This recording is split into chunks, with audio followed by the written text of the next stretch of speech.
Hey, welcome back everybody. I'm Matt. This is my channel. It's Flatland Relics.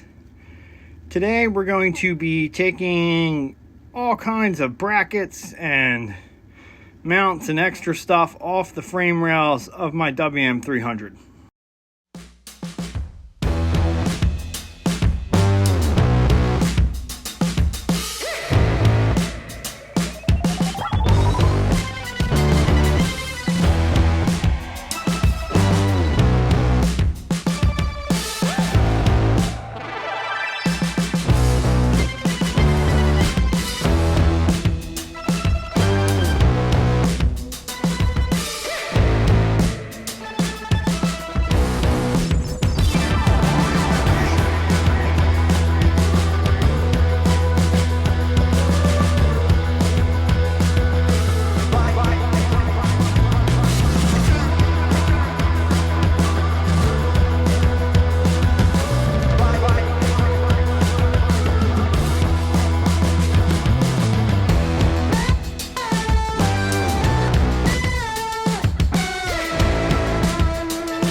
So here I was going to take the rear shock mount and bracket off.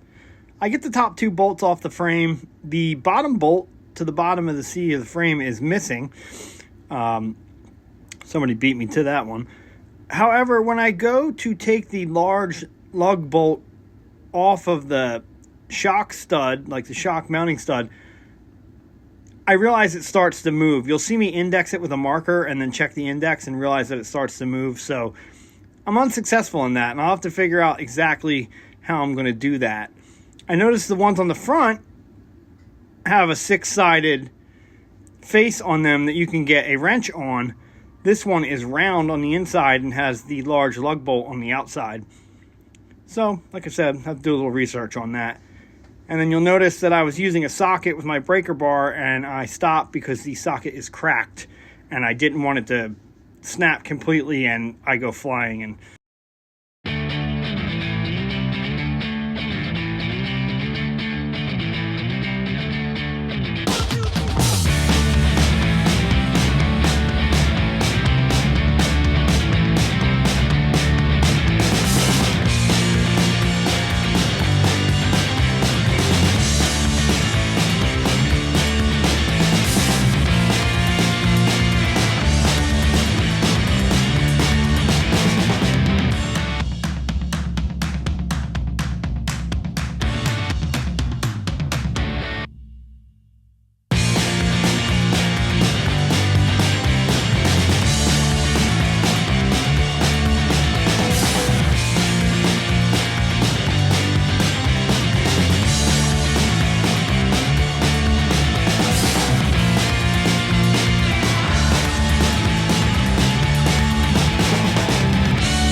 one thing I want to add, when you're doing teardowns on really old rusty stuff, which I often am, there's two things that can happen. The bolt can go loose, or whatever you're using to loosen the bolt can snap, i.e. your breaker bar can snap, probably at the joint, or like a socket can shatter if you're using like an impact. So just something you want to think about is if that breaker bar snaps while you're putting everything you got on it for the Hail Mary of, unbolting, what's going to happen to you when that breaker bar pops and you go flying forward? You got to think about where you're going to, what's going to happen to your balance and where you're going to land if it breaks. So just keep that in mind, because your hands are going to be around the breaker bar. So chances are you're not going to be able to put them in front of your face or your chest, and you're going to slam something really hard.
So here you see me taking a nut off the inside of the frame rail. There was a secondary nut on the bolt holding the bed bracket on. It's either the bed or the fender bracket. It's the furthest bracket all the way back. How about that one? So what I had there was a secondary nut on there, and then this washer, which is electrical ground, either for the lighting system or, I don't know, maybe for the fuel pump. Might have been something for the old fire equipment. I don't really know. But we don't need it, so we got that off of there. And then here you can see me trying to get the socket on when I realized that the nuts that hold this bracket on are welded to the frame, and I will show you that momentarily. So with this bracket that's all the way back, the one for like the bed or the rear fender, as you can see, those are welded on at the factory. So just back the bolt out from the outside of the frame and you're all good.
These brackets look like they have the ability to be slid a little bit forward or back for like proper alignment. Just something to keep in mind. I was pretty happy with these. They're not very rusted, so I'll be able to reuse them.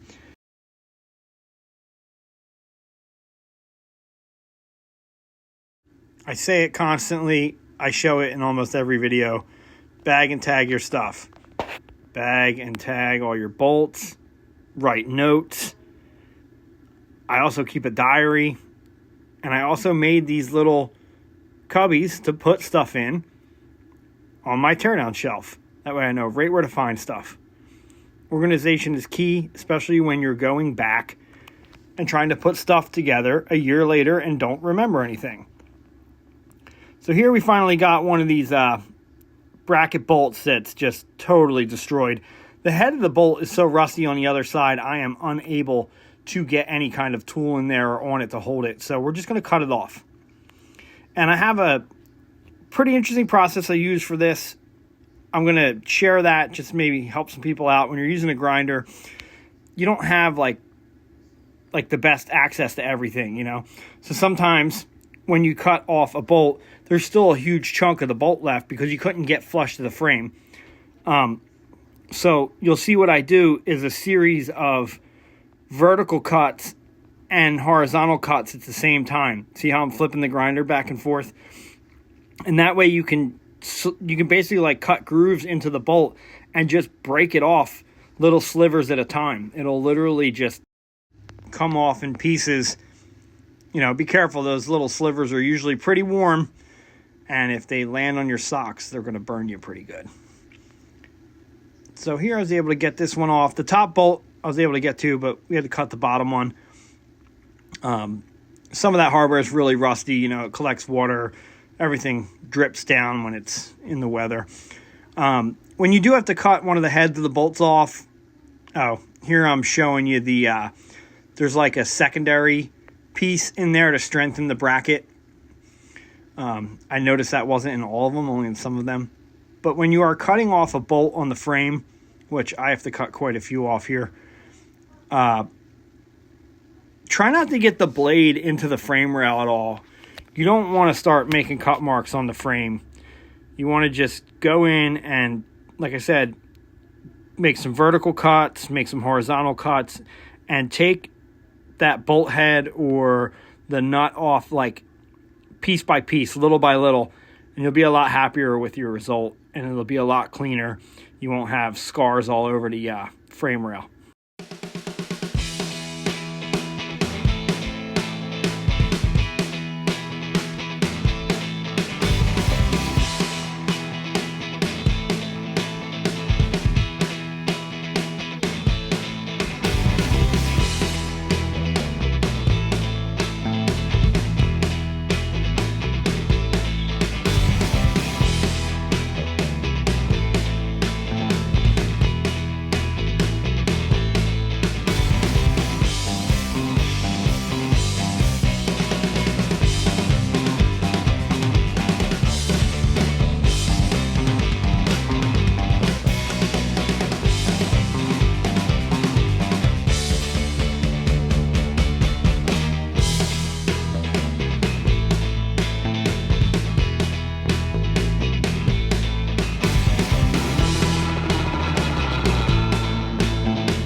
Same technique again with the grinder. Vertical cuts, horizontal cuts. Flip-flop back and forth, break off small chunks. And you got to do this because you're trying to cut something off with like a round wheel. It just doesn't get in everywhere perfect. And there's that big hold down bolt on the outside of the cutoff wheel, so that gets in your way. And it's just a way to get around the limitations of the grinder and the cutoff wheel. All right.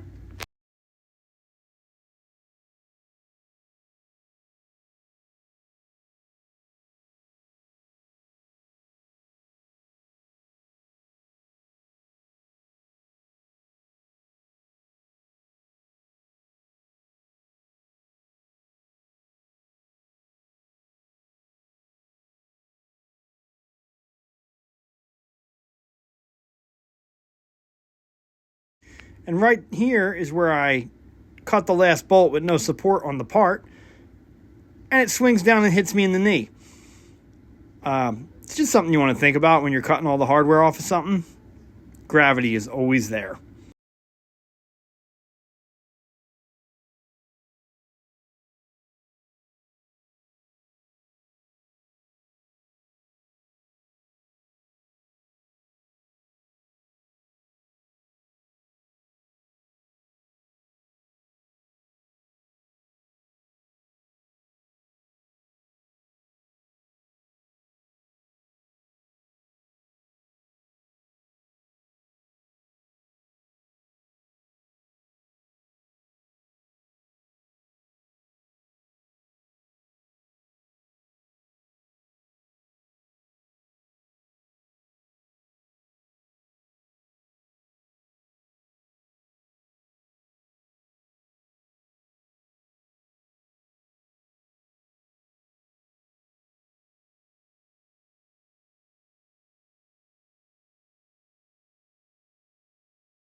getting rid of some of the crusties on that piece.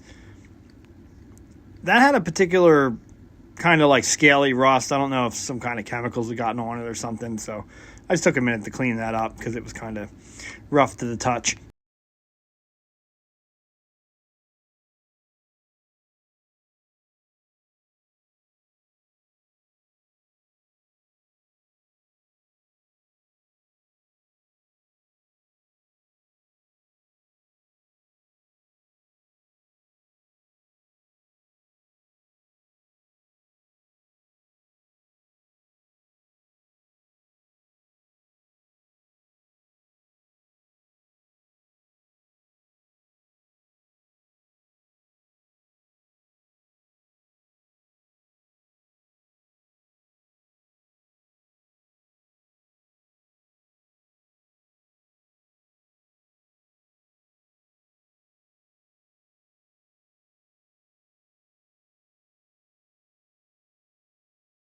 And to be perfectly honest, I don't even remember what those two brackets are for. I'm going to have to look up what they do in the manual or what they hold.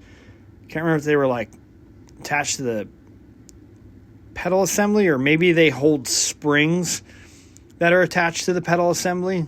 That would make sense. But like I said, I'm not 100% sure. I'll have to do a little research and figure that one out. And that is the joy of building something that's not 100%. When you start to tear down, you got to figure stuff out. So here I'm going to take this brake reservoir off the frame. It's definitely a bolt-on part, but I make a pretty serious mistake here. And you can see I wire wheeled those bolts clean, and they look like brand new bolts, but they're not. They're original. They were just so covered in gook that when I hit them with the wire wheel, they cleaned up to almost, they're shiny. So there is a third bolt in between the frame rail and the brake reservoir, and there's so much stuff caked on it that I couldn't see it. I even took time to scrape it and look for a third bolt, because right here I'm realizing that seems really tight for a part that has the bolts out. It was definitely a mistake. You'll see as I work my way through this that I end up breaking the bolt tab for the last bolt, and I'll show you exactly how I do it right now. Oh, sorry, I forgot. I take a small hiatus and I get these two tabs off. There's one on each side of the frame. I think they hold like the inner fender well, or like the lower hood area. I'm not 100% sure. Again, I'll have to look at some books and figure that out. But there's a tab on each side, so I just pop both of them off real quick while I was taking a break from the brake reservoir.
guess what happens when you hit stuff with a heavy mallet?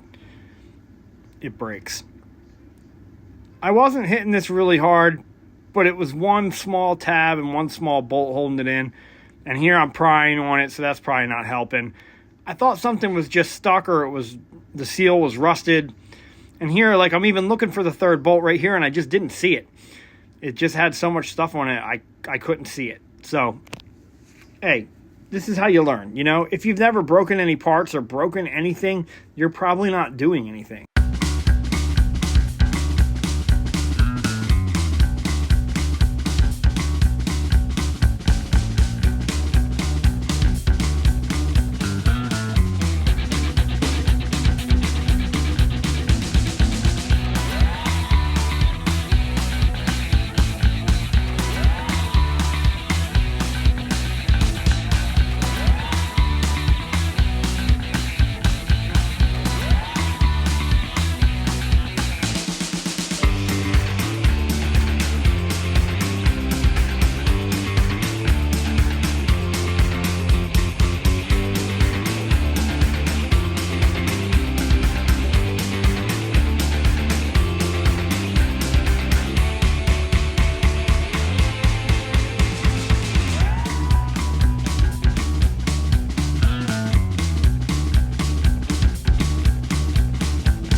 If you were paying close attention, you might have realized that I took off the two electrical terminals for each headlight. That's got to be what those are for. Again, I'm not really sure, but there's two little wiring terminals.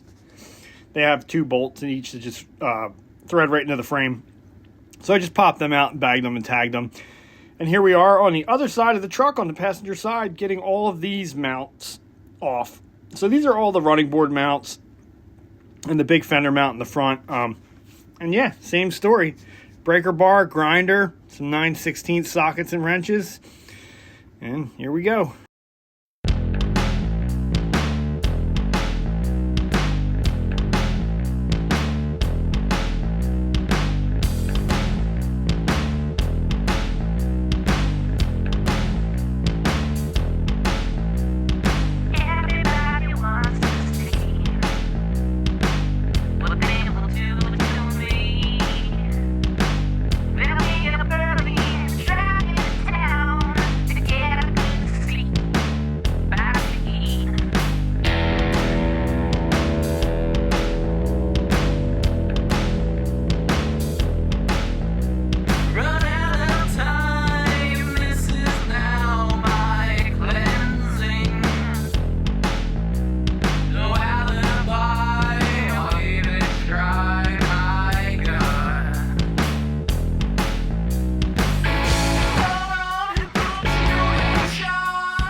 So for these, the brackets for the running boards, they have a larger bolt in the bottom and a smaller bolt in the top. I think the bottom one's like 3/4 and the top one's 9/16. And then, if memory serves, the bolts for the big fender bracket, they are 5/8 or 11/16. So you got to bounce around and change sockets again here and there while you're working on this. If you have one of these trucks and it's sat outside for any amount of time, you're going to have fun getting these all off. You can see, I thought I would get out there and have these off in like 2 hours. And I mean, it took me 2 different sessions on 2 different days to get all these off. So they will put up a struggle. A lot of the heads of the bolts on the outside of the frame are just completely rusted, and they're like a totally different shape. You can't even get a socket on there.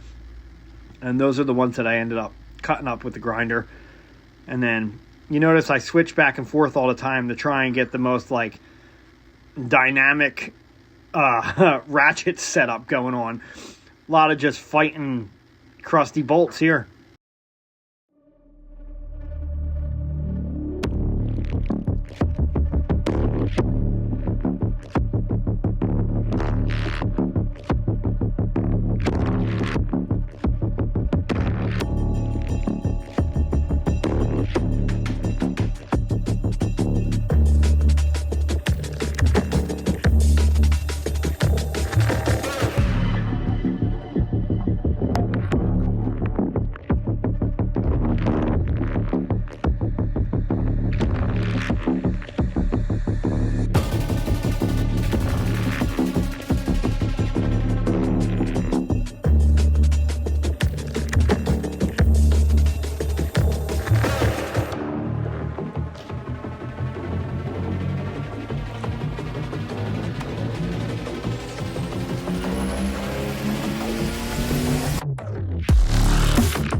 This particular cab mount, it had most of the rivets were gone. This truck looks like it took a little hit in the fender on the side, on the passenger front side. A lot of the mounts are bent. I think I even showed you that the one was really curved compared to the other one. So this has the one factory bolt in the top front hole, and then it had like one broken rivet holding it. So this one I'm going to end up bolting back on. I haven't decided if I want to cut all the rivets and bolt the cab mounts on both sides. I mean, I really don't want to get into like taking off stuff that's still riveted to the frame. If the rivets are fine, why even mess with it? I'll fix this one cab mount because we're going to need it, but I don't know. I feel like that's just like starting to drill out rivets or torch them out just seems like it's going to be more of a pain in the butt. And what's the benefit, you know? If it's still on the frame, it's still holding, so why mess with it?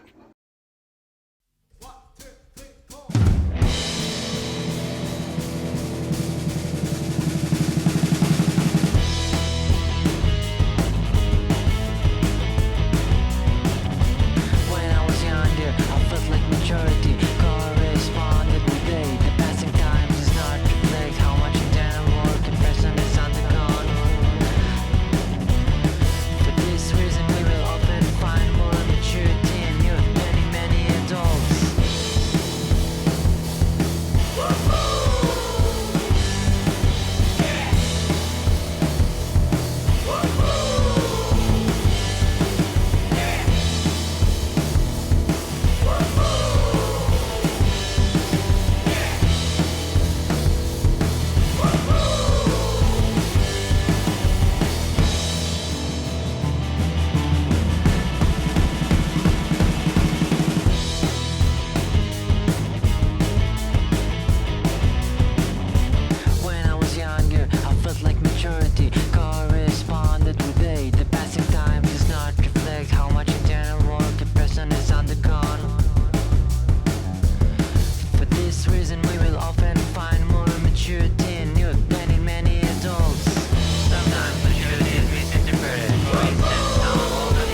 So you might notice I do a lot of the same things again and again and again.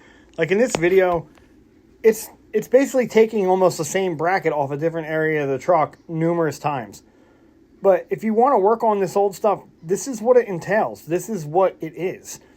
You know, a lot of people show these flashy videos and they have all their shorts with the, you know, showing you the cool angle and everything. But when it comes down to it, if you're not down to sit here and tear all this down and clean it and wire wheel stuff for weeks on end, you know, like, you're not going to get anywhere. Like, you got to do this dirty level work, and it's repetitive, and, you know, there's really no good way to show this. Like, would a more dynamic camera angle make this more fun? I don't know. But this is it. This is the work that you have to do. You know, you got to sit there with a breaker bar for 2 days and pop old bolts. And that's just how it is. And that's what I'm showing you guys. And that's what this channel shows. And when I don't film stuff, it's because I work all the time. Like, this isn't my job. This is what I do for fun. So sometimes there's going to be a month-long gap between videos, and it'll seem like nothing's getting done, or I forgot the project, or I abandoned it. But it's, oh, wow, look at that. Not too much left on that one, huh? See, now that was where there was a hole in the running board, so more water got into that bracket and just ate it up. But anyway, like I was saying, I do this out of my own time, after work, nights, weekends, all that stuff, and I work a lot, so it takes a lot to do all this editing and everything, and I actually do enjoy it. I enjoy being able to possibly show some folks, hey, this is one way to attack a problem, and, you know, as this channel progresses, we're going to do the rears. I'll probably rebuild that transfer case. There's going to be some odds and ends. I got an engine lined up, so that's something coming in the future. Might not get that for a few months, but there's some good stuff planned. And when I did my renovation on my shop, I ran better electrical so I can run my welders at the proper power. So things are going to change, and things will change for the better. I can't wait to try my welders out on the real amount of juice they're supposed to have. That's going to be a lot more fun than running them off that weird 110 conversion thing. That, you know, that's like the Harry homeowner way of doing it, where I'm going to have them set up with the 220 and we'll be doing good. So, yeah, like I said, this video might seem a little boring, but this is the work. You know, you got to get these brackets off. I don't know how many times I walked into them after I took the running boards off, and how many cuts on my legs I got, or little holes in my jean I got, because I backed into one of them while I was doing something or walking around the shop. So I'm actually really happy to get all these brackets off, because I'll quit walking into them like an idiot. But yeah, I don't know. Rant's over. That's just saying, that's what it is. You know, this is the actual work that it takes to rebuild one of these trucks. So if this seems boring or not as exciting as it should be, well, the work sometimes isn't as exciting as you think it should be. It just is what it is.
So here we're going to take off these brake light buckets or brake light housing, whatever you want to call it. I'd already cut the electrical when I cut all that stuff out of the frame. So that's just the tail of what it once was.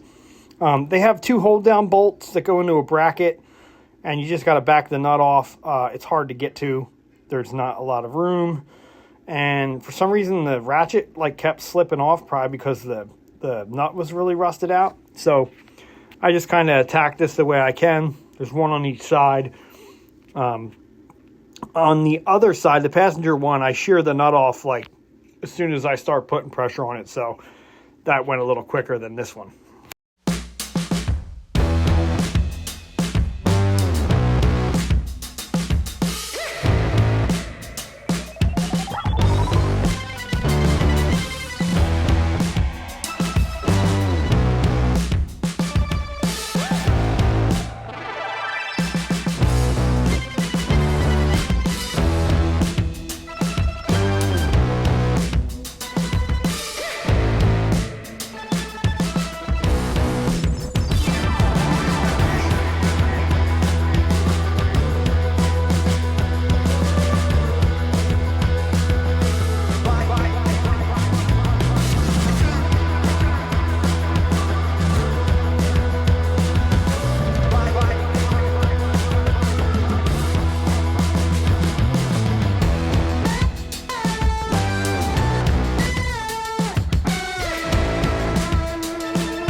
There was a trailer plug-in for electrical for a trailer, so I'm getting that off. I don't know if that's factory or not. I don't think it is. Pull the harness out. Yeah, nice and crusty. The bolt on the left was actually a wood lag, so when I hit it with the ratchet, it backed out really fast. I was like, oh, this one's real easy, but no, it's absolutely the wrong hardware that should be in metal.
And for the final segment of this video, they had brush guards welded onto the frame.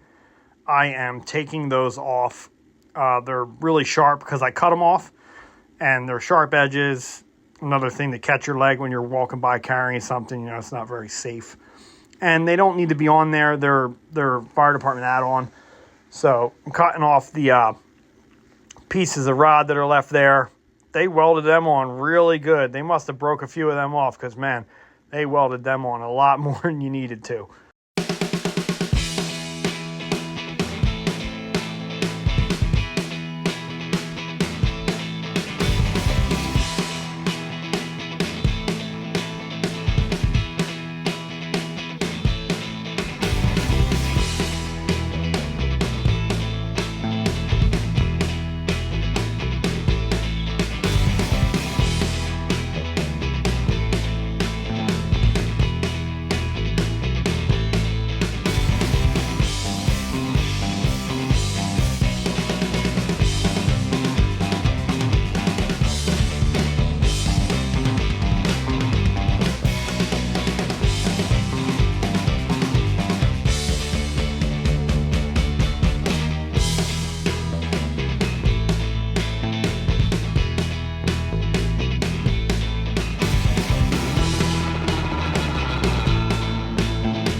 Like I always say, when you're grinding underneath something, the grinder's near your face, wear your face mask. If that blade shatters, you're not even going to see it. It's just going to hit you, and it's not going to be good.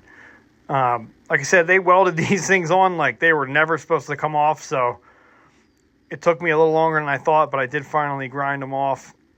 And I took some time to wire wheel all the concrete off the rear cross member there, and it just looks a little better without all that stuff all over it. Yeah, this was fun to get under there and just kind of cut away at these using my new creeper that I got that's very handy. And yeah, that's it for this week's video. I want to just thank everybody for watching. And like I always say, if you learn something, that's great. If you just watch for entertainment, that's great. Hopefully you stick around for a little bit while I rebuild this truck, and maybe, no promises, one day something in my shop will run besides the compressor. Okay? That's where we're at.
And here's the rear of it, looking pretty good, looking cleaned up.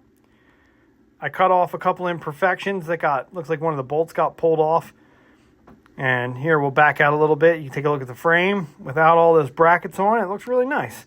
Just looks cleaner. I like that. All right, everybody. Like I said, thanks for watching. Have a good one, and I'll catch you in the next video.